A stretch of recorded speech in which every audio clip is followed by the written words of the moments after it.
that. This is what makes Ahmadinejad's departure such a potential shock to Iran's system. Since turbulent shakeouts immediately after the 1979 Islamic Revolution, Iran's other former presidents have remained rooted in the system. Ayatollah Ali Khamenei, who left the presidency in 1989, rose to become supreme leader. His successor, Akbar Hashemi Rafsanjani, took posts within the ruling clerics. Even reformist Mohammad Khatami was careful not to fight back too hard over sweeping crackdowns on the opposition and some of the freedoms he helped engineer. But Ahmadinejad is the kind of high-profile figure Iran has rarely seen before. He has essentially become a political orphan. The ruling establishment holds a powerful grudge over his maverick-style challenges to Khamenei's authority to set policies and pick key cabinet posts, which left Ahmadinejad severely weakened in recent years. Liberals long ago rejected Ahmadinejad's firebrand ways, which included anti-Israeli diatribes and questions over the Holocaust, that also hammered his image in the West. And many former conservative backers drifted away when it became a loyalty test between Ahmadinejad and the supreme leader. This leaves Ahmadinejad with a small group of allies and pockets of supporters around the country, mainly poor and rural Iranians grateful for the government's monthly handouts.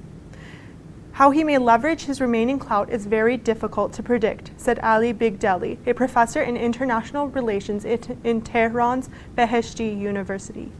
One intriguing hint was given last week by his closest aide, Efsandiar Rahim Mashai, who said it was unlikely Ahmadinejad could launch a media outlet.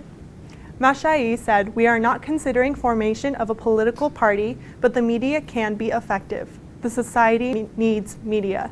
He gave no other clues, but any media venture would meet stiff resistance from the ruling theocracy and the powerful Revolutionary Guard, which hold influence over a host of news services, TV stations, and newspapers. Hamid Reza Shokoi, editor of the pro-reform Mardum Salary Daily, said Ahmadinejad is very interested in remaining in the media spotlight. He will use it as a tool to return him or any close ally to power. Some pro-Ahmadinejad sources have also floated the idea that he would establish an aid-giving foundation known as Bahar or Spring as a way to maintain his populist image and keep alive options for a comeback in 2017.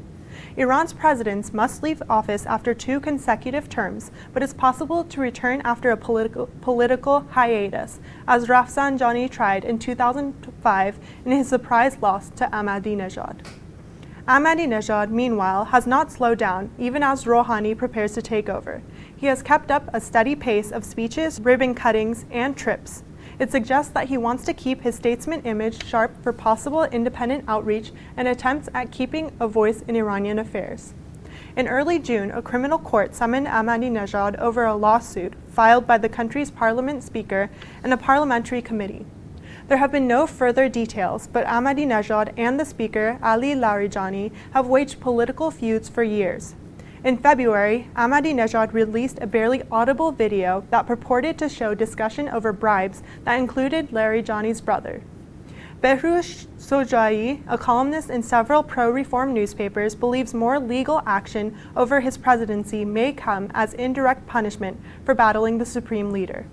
The attention of Iranians and the international community has shifted dramatically from Ahmadinejad to his successor, Hassan Rouhani. When Ahmadinejad returned earlier this month from a trip to Moscow, only a small group of supporters came to Tehran's airport to welcome him. In the past, hundreds of people often crowded similar arrivals home.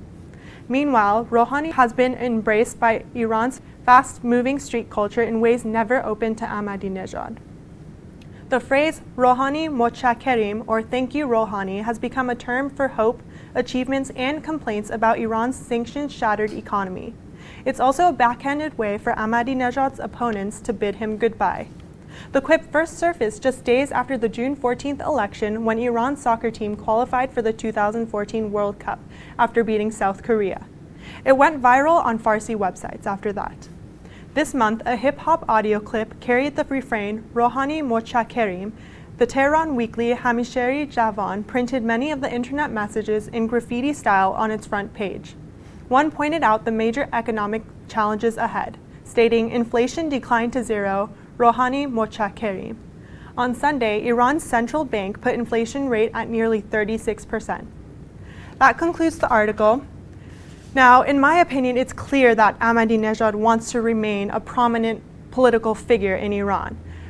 With every media outlet turning their heads to Rouhani, Ahmadinejad has remained highly active and in clear spotlight of the media. Keeping up his appearances is an indicator that he's not going to relinquish his power so easily. The Iranian people, however, seem more than happy to see him go, but there is no way to tell if the Iranian people will come running back to him come 2017. But the ongoing tension between Ahmadinejad and the Ayatollah may stop Ahmadinejad from running for another term in 2017, because the Supreme Leader, of course, has the power to choose which candidates are allowed to run in the elections. In an article in The Telegraph by Alex Spilis, it was stated by an exile group that there is evidence of a hidden nuclear site in Iran. The National Council of Resistance of Iran said the site had been recently completed but could not specify what type of nuclear activity it believed would be carried out there. It said the site consisted of a complex of tunnels and warehouses across 300 acres 6 miles east of downtown Damavand. The code name of the project is Madane Chark, literally the mine of the east, it said. NCRI said these revelations demonstrate once again that the Mullah's regime has no intention of stopping or even suspending the development of a nuclear weapon, adding that it has gleaned information from more than 50 sources in various branches of the Iranian government. The report claimed that Mohsen Fakhrizadeh, a senior official in Iran's Revolutionary Guard, was also managing director of a company the NCRI claimed was overseeing the project's nuclear, biological, and chemical programs. United Nations inspectors have attempted to speak to Mr. Fakhrizadeh in the past without success. In 2012, the NCRI correctly identified Iran's uranium enrichment facility at Natanz and a heavy water facility at Arak, but analysts said it has a mixed track record of unmasking nuclear secrets. Iran has been subjected to 6 UN resolutions regarding its nuclear program, which the West suspects is designed to build a nuclear bomb at some stage. The new allegation drew a cautious international response. The International Atomic Energy Agency, the UN's nuclear inspector, said, "The agency will assess the information that has been provided, as we do with any new information we receive." The Foreign Office said that because Iran is not fully cooperating with the IAEA, the international community cannot be sure about the absence of undeclared nuclear material or activities anywhere in Iran. Mark Fitzpatrick, an expert in nuclear nonproliferation at the International Institute for Strategic Studies, said the report has features that seem credible, but there are other details that raise doubts about credibility. Adding, if the report is true, the plant may not be for enrichment, which does not require so many tunnels or warehouses. Also, the described military organizational structure differs from Iran's known enrichment plants. Mark Hibbs of Carnegie Endowment think tank, however, said that the NCRI report deserves close attention. He stated, "It has been widely assumed that there is likely some Iranian nuclear infrastructure which is secret, undeclared, and which may be underground." The latest accusation comes less than a month after the election of a relative moderate, Hassan Rouhani, as Iran's new president, raised hopes for a resolution of the nuclear dispute with the West, and might be time to discredit such optimism. The group claimed Mr. Rouhani, a former nuclear negotiator, had a key role in the Madane Chark program. Iran did not respond on Tuesday. It has maintained that its nuclear program is entirely peaceful. Now, the evidence that has been provided, in my opinion, works in favor of the existence of this hidden nuclear site. It seems like a credible argument because the track record of Iran does not work in their favor. Throughout the years, the Iranian regime has constantly insisted that to the West that their nuclear program is purely for peaceful energy providing purposes and they're not enriching uranium to a level where nuclear weapons could be built. However, they were secretly advancing their nuclear program at the same time. Although the foreign ministry spokesman outright denied these allegations of the hidden site, I believe we must not take that as absolute truth. The UN must proceed with caution in dealing with this situation, in my opinion. In an article by the Jerusalem Post, written by Reuters, Australia's UN envoy said on Monday that a UN Secretary Council committee is split over whether Iran's missile tests last year violated UN sanctions imposed on Tehran because of its nuclear and ballistic missile programs. That division effectively rules out any expansion of sanctions against Tehran over the tests for the time being. Diplomats said it was Russia, backed by China, that refused to declare Tehran's missile launches a violation of the UN sanctions, as a UN panel of experts on Iran said was the case. The rift on the Iran Sanctions Committee, which consists of all 15 Secretary Council members, highlights the difficulties Western powers face in persuading Russia and China to join them in keeping up the pressure on Tehran to halt, ban nuclear and missile work. Iran rejects allegations by the United States, European powers, and their allies that it is developing an atomic weapons capability. It says the UN sanctions against it are illegal and refuses to comply with them. As long as the Sanctions Committee remains divided, it will be difficult for the Security Council to add names of any Iranian individuals or entities linked to the missile tests, Security Council diplomats said. Australia's UN Ambassador Gary Quinlan, chairman of the Iranian Sanctions Committee, told the Council that a number of committee members expressed the view that launches constituted a clear violation of UN sanctions and that therefore all member states should redouble their efforts to implement ballistic missile-related sanctions on Iran. He stated, at this stage, some committee members cannot share this view, adding this in his latest 3-month report to the Council. The test involved the launch of Iranian Shahab missiles in July 2012 during the Great Prophet 7 military exercises. The Iran panel of experts said in its May report to the Iran Sanctions Committee, these included launches of the Shahab 1 and 3 Zalzal Fateh 110 and Tondar missiles, as well as anti-ship ballistic missile, the Khalij Fars. The panel said those exercises were conducted by the Aerospace Force of the Islamic Revolutionary Guard Corps. Russia, diplomats said, led the dissenters in rejecting the view that the tests were a clear violation of the UN sanctions. A Russian delegate explained Moscow's position to the Secretary Council, saying hasty conclusions not based on facts must be avoided. A Chinese delegate reiterated Beijing's stance. We are not in favor of increased new pressure or new sanctions against Iran. U.S. Ambassador Rosemary DiCarlo told reporters, "We are disappointed that the Iran Sanctions Committee was unable in this case to state the obvious. There is nothing ambiguous about the ban imposed by the Security Council on such missile launches," she said. Most of the Security Council members agree with us on this issue. Western powers accuse Iran of supplying arms to Syrian President Bashar Assad and militant groups like Lebanon's Hezbollah, which has been fighting alongside Assad's troops in Syria to defeat rebels in the civil war there. It was reported that several committee members stated that the evidence presented in the report was sufficient to assert that Iran was in violation of its obligations, illustrating a pattern of sanctions evasions through arms smuggling in the Middle East. The report added, other committee members stated that the lack of stronger evidence as to the provenance of arms, such as documentation, justified the lack of definitive conclusion. Russia and China were the other committee members who opposed finding Tehran in clear violation of the UN ban on Iranian arms exports, Council diplomats said. That concludes the article. Now, the backing by Russia and China is not a complete surprise, in my opinion. I believe that this clear alliance of Iran with China and Russia is a result of their potential interest in oil in Iran, particularly from the Caspian Sea. China continues to engage in business transactions with Iran despite the sanctions that have been imposed. This support is just another way to butter up Iran into continuing business with them. It was reported in an article by USA Today by Oren Dorel that Saudi Arabia has built missile launch pads that target both Iran and Israel with ballistic missiles.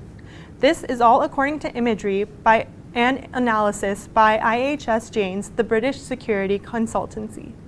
While IHS Janes analysts did not see the actual missiles, the sites included command and control facilities and underground bunkers that likely conceal missiles and launchers nearby, said Alison Puccioni, a senior image analyst at IHS Janes. The discovery is a sign that Saudi Arabia has prepared for the possibility that Iran will become a nuclear power, and it's a reminder that the decades-long truce between Saudi Arabia and Israel is just that, and not a peace treaty, says Michael Rubin, an analyst at the American Enterprise Institute who briefs members of the U.S. military on Iran.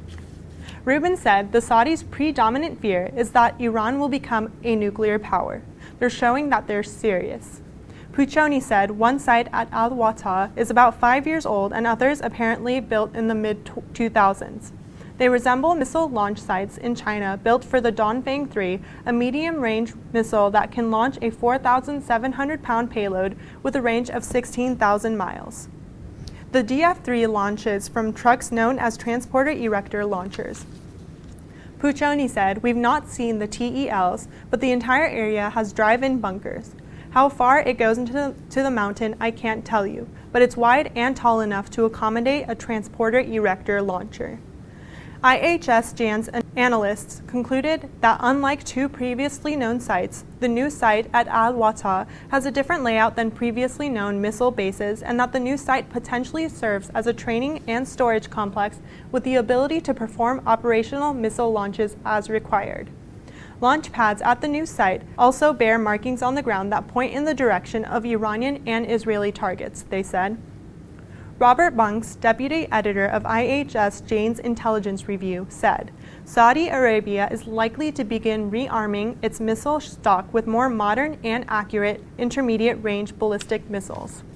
Former Saudi intelligence chief Prince Turki al-Faisal said in 2011 that his country would purchase off-the-shelf nuclear weapons if Iran developed its own supply. He stated, "For such short notice, the foundations for both nuclear-capable launch vehicles and for acquiring the warheads will need to be laid in advance." Kenneth Pollack, a senior fellow in the Savan Center for Middle East Policy at the Brookings Institution, said the Saudis started buying ballistic missiles from China in the 1980s at a time when Iran and Iraq were warring with similar weapons. The Saudis maintain the weapons as a deterrent to Iran, Iraq, and Israel, its chief rivals in the region, Pollack said. The most significant aspects of the IHS Janes analysis is what it does not show, Pollack said. The review did not find that Saudi Arabia is investigating in new missile capability to counter a growing threat from Iran.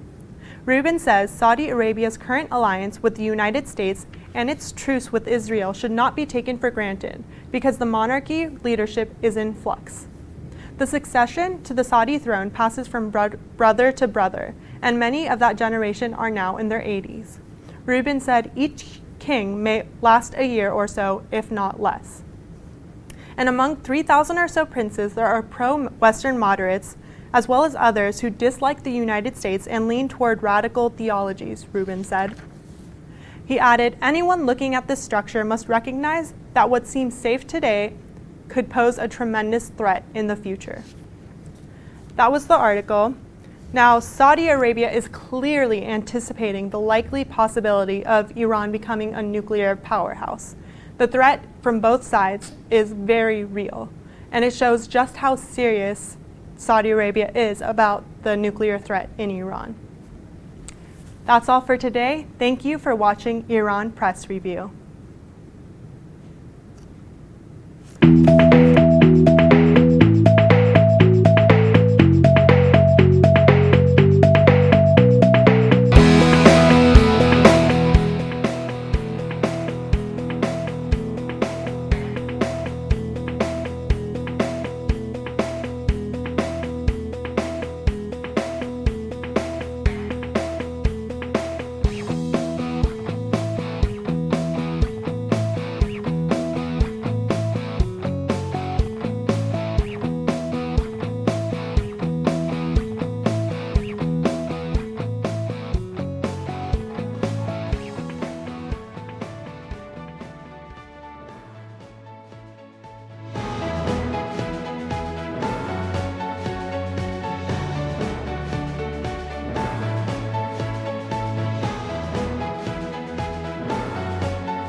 با سلام، من افشین هستم. همکاری من مدتیه که با صدای آمریکا قطع شده. در خدمتتون هستم با 7مین قسمت از برنامه هفتگی اپوزیت. هدف اصلی از تهیه این برنامه اطلاع رسانیه. طبق روال هفته‌های گذشته، این هفته هم با هم به بررسی مهمترین رویدادهای کشور در هفته‌ای که گذشت می‌پردازیم. روز یکشنبه 23 تیر قبل از افطار آقای دکتر حسن روحانی بنا به دعوت مجلسیان به مجلس رفتند تا برای اهالی مجلس سخنرانی کنند. ولی مطابق رسم معمول در نظام مقدس اول مجبور شدن 45 دقیقه به سخنرانی صاحبخونه گوش بدن. بعدم که خودشون سخنرانیشون به جای حساس رسید افطار شد و دیگه بقیه‌شو نفهمیدیم چی شد و فقط 20 دقیقه از حرفای ایشون در دسترسه. همون روز همون موقع رهبر معظم انقلاب حضرت آقا از دکتر احمدی نژاد پذیرایی می‌کردند. مقایسه حرفای آقای روحانی رئیس جمهور منتخب و حضرت آقا که تقریبا همزمان و به فاصله فقط چند خیابون از همدیگه داشت انجام میشد بسیار جالبه. و در آخر به بررسی چند خبر پراکنده میپردازیم. همونطور که گفتم آقای دکتر روحانی رئیس جمهور منتخب رفتن مجلس خدمت آقای دکتر لاریجانی. ماشاءالله نظام مقدس سرشار از دکتره، از مبلغین دینی تا فرماندهان نظامی.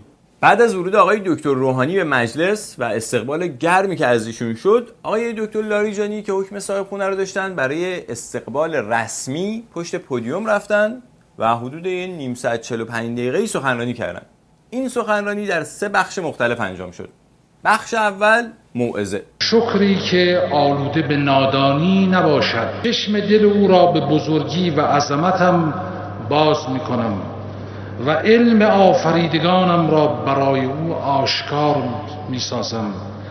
روح این شخص عرض می‌کند بت‌پرستان برای بت‌های خود قربانی داشتند که اگر رضای تو در این باشد که مرا قطع کنند تا بدانجا که خداوند عزوجل فرمود.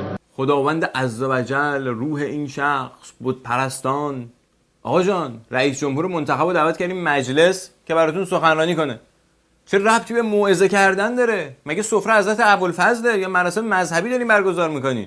خلاصه بعد از 10 دقیقه موعظه کردن ایشون به بخش دوم سخنرانیشون رسیدن که یک گزارشی بود از وضعیت کشور در سیاست خارجه. امروز این جریان‌های افراطی و تندرو بلای جان مسلمانان شدند. در بعد بین المللی چند سالی است مواجه با رفتار موجودات بدخیم بین المللی شدیم. مخصوصا در مصر کشور مهم دنبال بهانه‌جویی است. در مسئله هسته‌ای واقعا در مسئله حقوق بشر نیز مکارانه وحشت استکبار و صهیونیسم رو باعث کرد. انگار ایشون وزیر خارجن و باید گزارش سیاست خارجی رو بدن. ما نفهمیدیم ربط این گزارش به رئیس جمهور منتخب چی بود.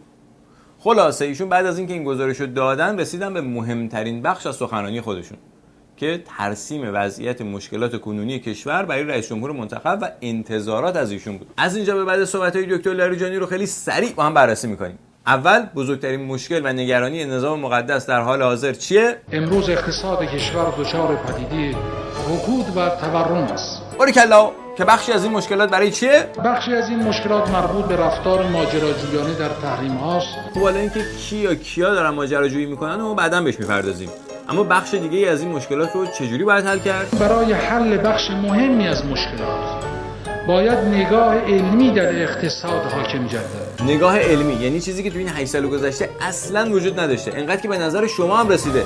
حالا شما چه انتظاری دارین از دولت جدید؟ انتظار داریم تیم اقتصادی دولت جدید مقید به تئوری علمی روشنی در این زمینه باشد و در چارچوب سند چشمانداز و اسناد بالادستی و قانون برنامه و بودجه عمل کنند. مقید و در چارچوب یعنی مثل دولت آقای دکتر احمدی نژاد انقدر مردم و مجلس و کلا نظامو نپیچونه، مقید باشه. این لب به کلام ایشون بود. اما صحبت ایشون خیلی طولانی‌تر بود، کلا خیلی کشدار بود. انقدر که حوصله خود مجلسی هم سر رفته بود. هر کی داشت برای خودش یه کاری میکرد. یافته‌ای بدهد ایجاد سازوکارهای مؤسسات آرندی و یا مؤسسه یا شرکت‌های دانش بنیان است که بتواند حلقه واسط درستی بین بخش علمی کشور و صنعت و تولید فراهم کند. در این زمینه برخی قوانین تدوین شده و ممکن است نیازمند تدوین قوانین مکمل باشیم که در این زمینه مجلس آماده همکاری با دولت و دانشگاه‌ها و صنعتگران می باشد. هفتم، در بعد اجتماعی انشاءالله در آینده فرصت‌های خواهد بود تا جلسات دیگری بین مجلس و دولت تدارک شود و همگرایی فکری بین این دو. بعد از آقای لاریجانی نوبت به سخنران اصلی رسید و چون ایشون خیلی شمرده و آروم صحبت میکنن، ما هم خیلی شمرده به یکایک مسائلی که ایشون مطرح کردند میپردازیم. اولین مسئله، کشور دارای شرایط بسیار سخت و پیچیده است.